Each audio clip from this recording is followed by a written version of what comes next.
آج کل جو سوشل میڈیا پر یا عام ملاقات کے دوران جو لوگ آپس میں ایک دوسرے کو جمعہ مبارک کہہ رہے ہوتے ہیں، کیا شرعاً یہ کہنا درست ہے یا نہیں، اس کو بدعت کہا جائے گا یا نہیں کہا جائے گا؟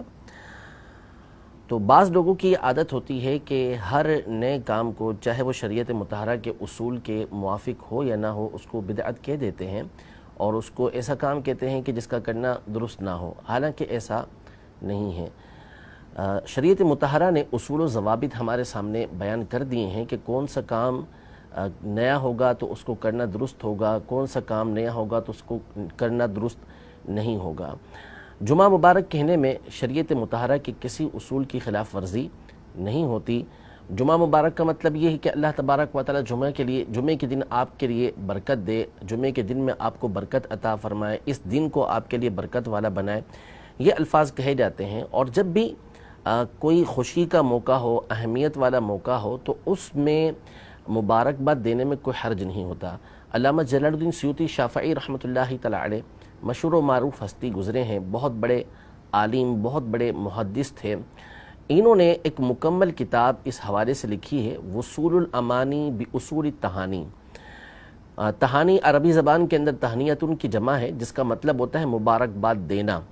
تو اس میں آپ نے احادیث طیبہ اور اقوال علماء کی روشنی میں مختلف مواقع پر جو مبارکباد دینا منقول ہے کہ حضور علیہ السلام نے صحابہ کو مبارکباد دی، یا اسلاف نے ایک دوسرے کو مختلف مقام پر، موقع پر مبارکباد دی، اس کو ذکر کیا ہے۔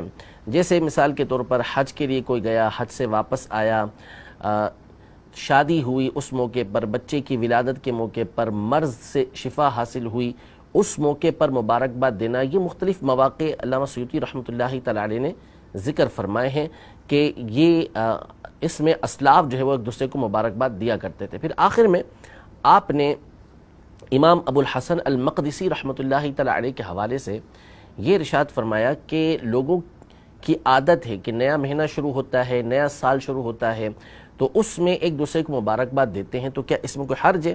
کیا اس کو بدعت کہا جائے گا؟ تو آپ نے یہ ارشاد فرمایا کہ یہ مباح امر ہے، لوگ اختلاف کرتے رہتے ہیں لیکن یہ امر مباح ہے، بدعت نہیں ہے۔ تو مباح وہ کام ہوتا ہے کہ جس کے کرنے کی اجازت ہوتی ہے اور بندہ اچھی نیت کے ساتھ کرتا ہے تو اس کے کرنے میں کوئی حرج نہیں۔ اور جس سے بھی آپ یہ معلوم کریں گے کہ وہ جب جمعے کی مبارکباد دیتا ہے تو اس کے ذہن کے اندر کوئی ایسا تصور نہیں ہوتا کہ وہ اس کو سنت سمجھ رہا ہو، وہ اس کو فرض و واجب سمجھ رہا ہو، وہ ایک جائز کام سمجھ کے کر رہا ہوتا ہے۔ اسی لیے ہر ایک اس طرح کرتا بھی نہیں، اور ہر ایک کی یہ عادت بھی نہیں ہوتی کہ اگر اس سے یہ کام چھوٹ جائے تو کوئی اس کو ایسا محسوس ہو کہ میں نے کوئی فرض و واجب چھوڑ دیا ہے، تو ایسا کوئی تصور نہیں ہوتا۔ جمعے کی مبارکباد دی جا سکتی ہے، دعا ہے کہ آپ دعا دے رہے ہیں کہ اللہ آپ کو جمعے کے دن کے اندر برکت عطا فرمائے، تو دعا دینے میں حرج کیا ہے؟ دعا دی جا سکتی ہے۔ مختلف مواقع پر مبارکباد دینا، برکت کی دعا کرنا، یہ خود نبی کریم صلی اللہ تعالیٰ علیہ وآلہ وسلم سے ثابت ہے۔ تو ہر کام کو اس طرح بدعت نہیں کہنا چاہیے۔ مسلمانوں کے کاموں کو جب تک شریعت کے اصول کے اوپر محمول کرنا ممکن ہے، یعنی شریعت کے اصول کے مطابق اس کا درست ہونا ممکن ہو، تو اس کو اسی کے پر رکھنا چاہیے۔ اللہ تبارک و تعالی ہم سب کو ہمیشہ جمعے کے دن کی خوشیاں نصیب فرمائے، اس دن کے اندر ہمیں برکت عطا فرمائے۔